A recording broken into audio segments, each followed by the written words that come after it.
Глаукомот е втора причина да се изгуби видот.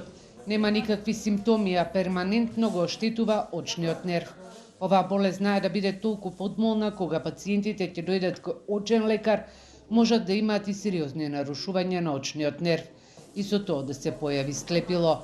Анализите на лекарите покажуваат дека секој шести пациент има проблем со очниот притисок.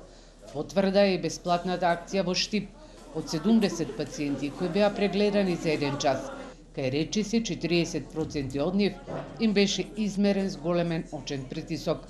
Лекарите велат нема регистар, ниту бројка колку пациенти во земјава имаат глауком.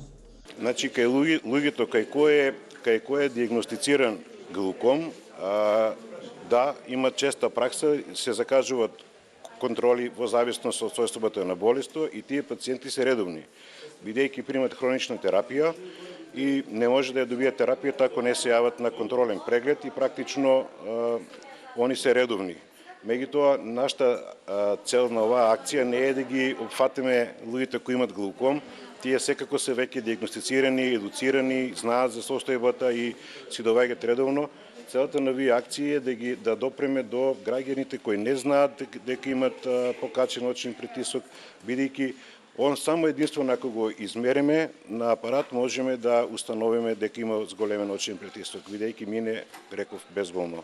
Генетиката има влијание, но за покачен очен притисок ризик фактор си и алкохолот, пушењето, немање на физичка активност, современиот начин на живење, кој предизвикува стрес, како и неколкучасовното седење пред компјутер или телефон. Ако еден граѓанин го загуби видот, не е само проблем на здравствениот систем, тоа е проблем и на општеството, бидејќи ја губи работната способност, практично ќе биде терет и на семејството, ќе биде терет и на општеството и голема лична загуба. И затоа е целта на оваа акција да не дојде до една таква состојба. Очните лекари упатуваат апел пациентите кои се на возраст од 40 до 50 години задолжително да направат контроли. Проценките се дека речиси 112 милиони луѓе во светот се изложени на ризик да ја развијат болеста до 2040 година.